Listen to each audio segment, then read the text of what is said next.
Oke, assalamualaikum warahmatullahi wabarakatuh. Kembali lagi di channelnya Dikit-Dikit Geli, ora dikit-dikit ora geli. Yuhu. Selamat pagi, siang, sore ataupun malam, dimanapun anda kalian berada. Semoga diberi kesehatan selalu ya pastinya ya. Dan semoga diberi rezeki yang melimpah. Amin ya robbal alamin. Oke, pada pembahasan kali ini aku akan membahas sedikit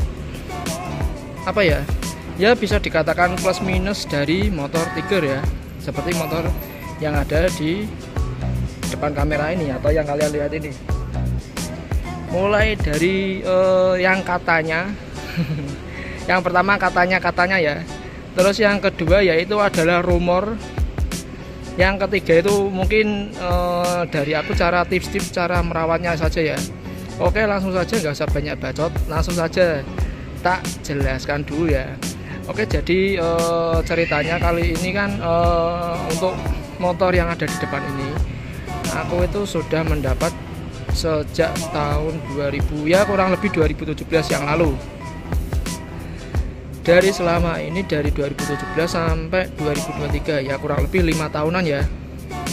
Kurang lebih 5 tahunan, alhamdulillah itu ya kalau sedikit perawatan, sedikit restorasi sedikit-sedikit atau dimodifikasi itu pasti ada ya, karena motor ini juga tidak standarnya itu tidak warna putih ya, karena ini aku dapatnya juga harusnya warnanya hitam, karena ini suratnya warna hitam.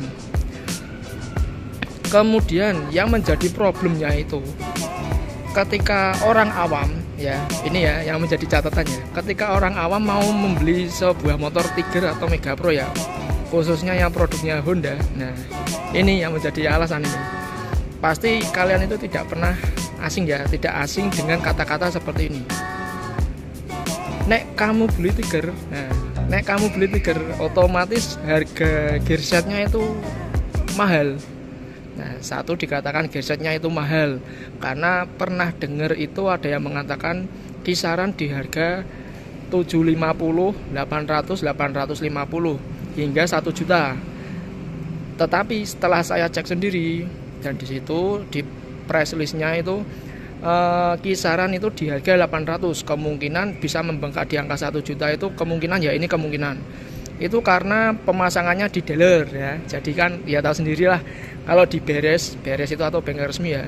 Mungkin itu kan pembengkakan harga karena juga ada jasa dan lain-lainnya.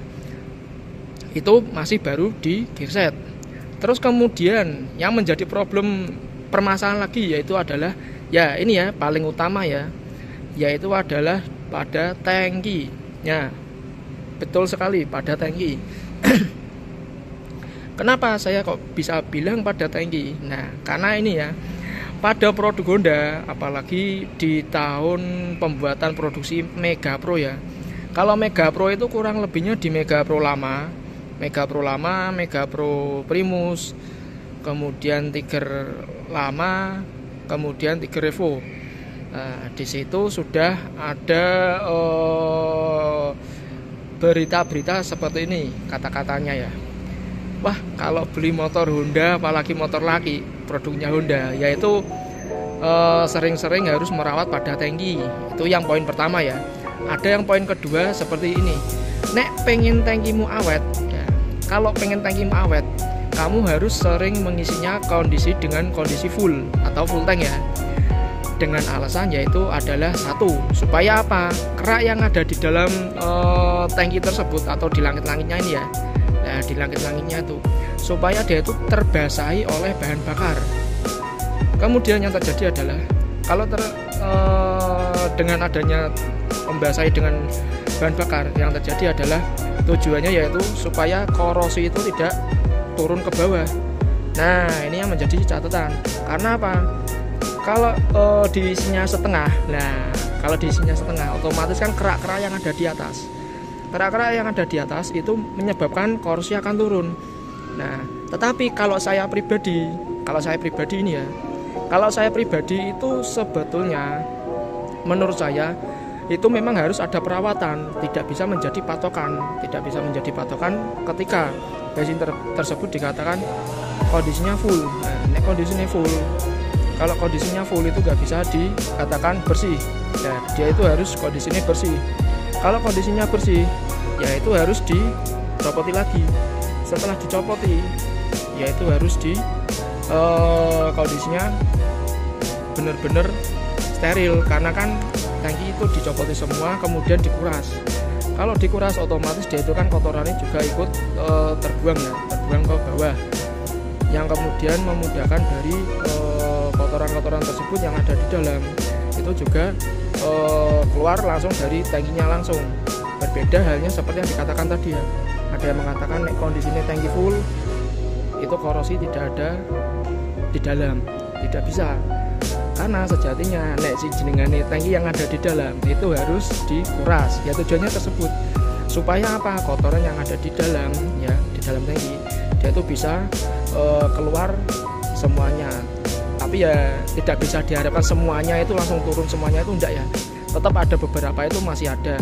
Wong jangankan kotoran ya, wong bensin aja itu kalau digojak-gojak gitu ya, itu kan harusnya kan posisi sterilnya itu kan benar-benar harus kurang semua, tidak ada yang namanya bahan bakar yang ngendap di sana.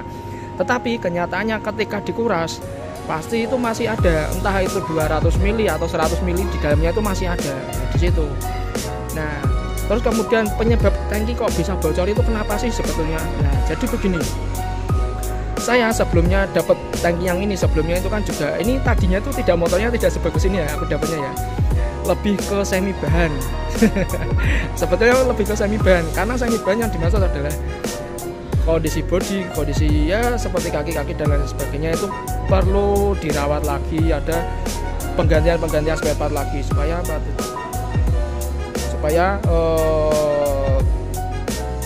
kembali bagus lagi. Nah, kembali lagi ke tangki ya. Kenapa kok tangki itu bisa korosi? Korosi yang dimaksud adalah permukaan yang ada di dalamnya. Ini ya, terutama yang ada di atas itu kan korosinya jatuh ke bawah. Kemudian dia tuh posisinya jatuh ke bawah yang kemudian menumpuk dengan korosi yang lainnya. Setelah itu korosi yang menumpuk dengan yang lainnya otomatis dia itu kan akan kegesek-gesek ya.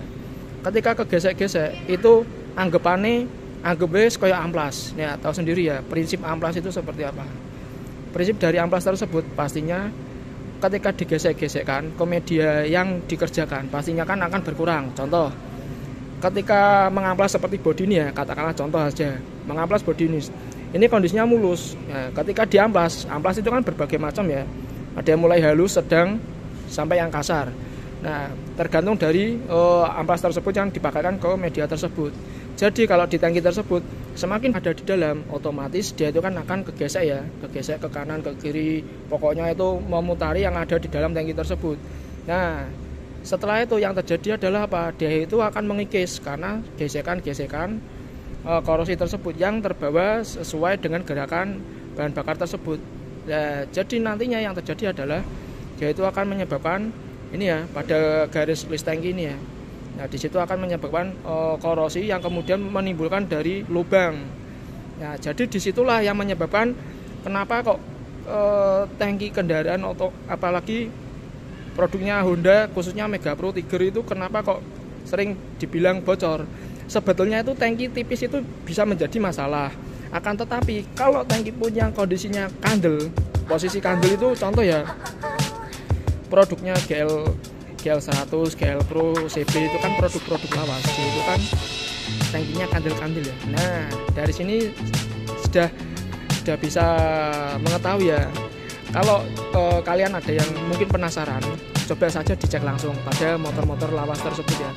Seperti GL Pro, CB, GL100 itu coba yang bagian bawah sini, coba kalian kenteng-kentengkan, bedakan dengan motor-motor yang sekarang. Bedakan dengan motor-motor yang sekarang seperti ini. Yang bagian ini ya, bawahnya ini ya.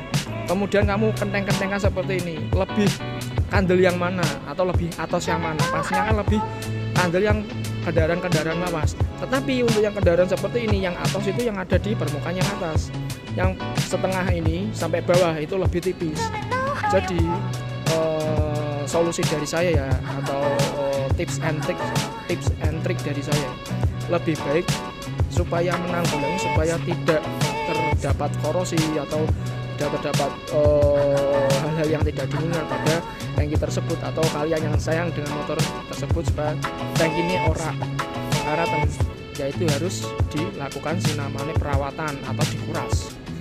Untuk dikuras sendiri pun minimal 6 bulan sekali. 6 bulan sekali, paling lama 1 tahun sekali. Itu tergantung dari kalian ya, mau berapa bulan sekali boleh, mau berapa tahun sekali. Sebisa mungkin kalau dari saya ya 1 tahun sekali, ada 1 tahun sekali saja sudah cukup. Ya fungsinya pastinya juga merawat dari tangki motor tersebut. Ini menjadi catatan ya, tidak hanya di produk Honda saja, mungkin di produk Suzuki, Kawasaki, dan merek-merek yang lainnya juga bisa diterapkan. Ya tujuannya apa? Supaya lebih awet. Jadi tujuannya di situ. Yang kemudian bisa menjadi kendaraan tersebut menjadi awet ya, pastinya lebih awet, lebih tahan lama. Terus kan disawangkan yo ketok genang, mosok yo tangkimu kok ngene iki model kok ngene, mosok meh tembelan kan yo nggak mungkin lah. Kalau sudah terjadi tembelan, nah ini tips dari saya ya, lebih baik kalau misal contoh yang bocor sebelah sini di titik 1 atau titik 2 atau titik 3, jadinya itu kan biasanya itu kan bocor itu kan beragam ya, ada yang di pojokan sini dekat sayap sini, ada yang dekat sini ada. Ketika ditempel ya, ditempel biasanya di patri itu ya, kalau di patri itu kan biasanya ditempel situ, tapi biasanya nanti akan meremen. Nah ketika terjadi meremen ya, meremen itu kan berarti deret gini ya. Nah jadi menderet seperti ini. Jadi solusinya bagaimana supaya dia itu tidak bocor meremen? Gampang saja. Jadi pasrahkan saja ke tukang las. Biasanya ya itu nanti setengah dari tangki tersebut nanti disobek. Setelah disobek nanti dibuatkan lantai yang baru. Jadi kalau bisa itu lebih baik diganti full mubeng ya, mubeng 1 tangki. Ya tujuannya apa? Ya pastinya supaya apa? Lantai tersebut kondisinya prima seperti sedia kala.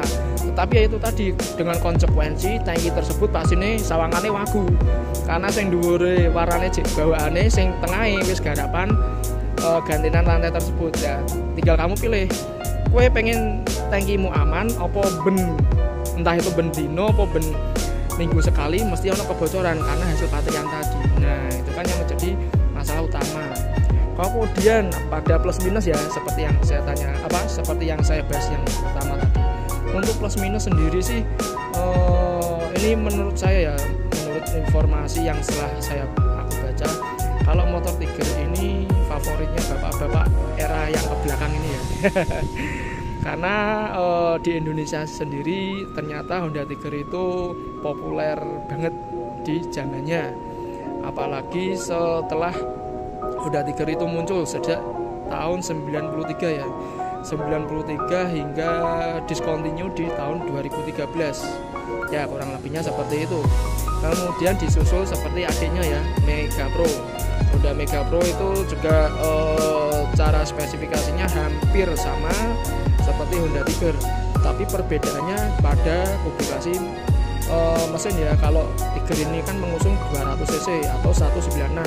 Kemudian kalau Mega Pro itu kan di cc 160 atau 158 sekian kalau tidak salah ya. Kemudian perbedaan yang lain pada Tiger dan Mega Pro yaitu adalah neck body sudah berbeda. Kemudian yang membedakan lagi adalah pada gigi rasio. Kalau gigi rasio punyanya Tiger, semua Tiger ya, dari Tiger lawas, lama hingga Tiger Evo, dia itu gigi rasionya ada 6. Dan posisi ridingnya pun juga berbeda, agak seperti lebih ke sporty ya. Tetapi kalau Honda Mega Pro dia itu menggunakan gigi rasio berjumlah 5 speed. Jadi sebetulnya itu kalau dilihat dari boneka-boneknya, bak mesinnya itu hampir sama kok. Sekilas itu hampir sama. Yang membedakan yaitu tadi. Jadi seperti itu. Itu yang saya ketahui ya. Jadi pengalaman saya selama 2017 hingga sekarang, saya fun aja. Mungkin kalau ada kelebihan kekurangan itu tangguh aja ya, karena setiap produsen kendaraan itu, setiap kendaraan diproduksi itu pasti punya kelebihan dan kekurangan. Ini enak di motor Tiger ini enak di mungkin putaran atas ya. Memang kalau para pengguna Tiger sih lebih mengatakan seperti itu. Tiger itu enak di putaran atasnya, putaran bawahnya itu lemot. Memang seperti itu karena motor Tiger itu kan karakter lebih ke tenaganya itu, kalau tenaga untuk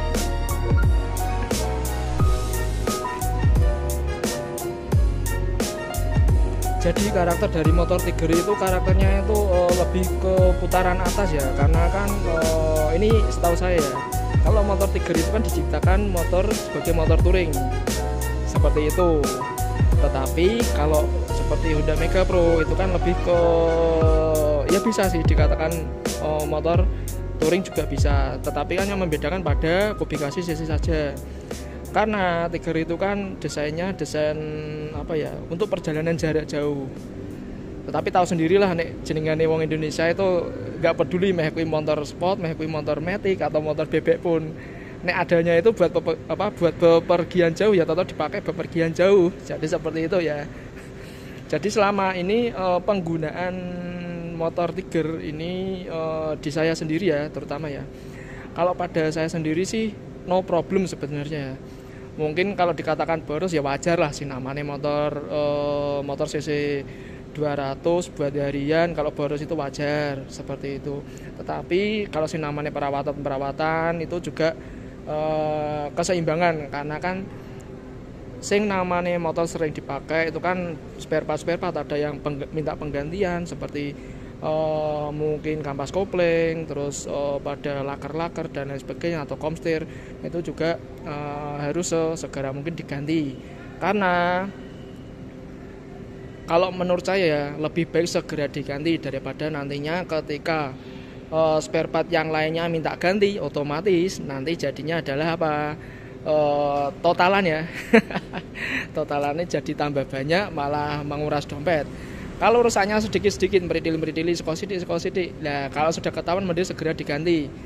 Mungkin berbeda ya kalau sing corone main duit langsung brek, langsung penggantian semua, itu silakan, boleh-boleh saja. Saya pun tidak melarang, karena itu kan setiap orang itu kan punya prinsip berbeda-beda. Oke, sekian dulu dari saya. Semoga bisa menginspirasi teman-teman dimanapun kalian berada. Sukses selalu bagi yang melihat video kali ini, tetap sehat dan selalu semangat ya guys. Maaf bila ada salah kata yang disengaja maupun tidak disengaja, ataupun mungkin ada perkataan yang tidak sesuai dengan hati kalian dimanapun Anda berada. Oke, aku akhiri dulu. Assalamualaikum warahmatullahi wabarakatuh. Jangan lupa like, comment, dan subscribe. See you.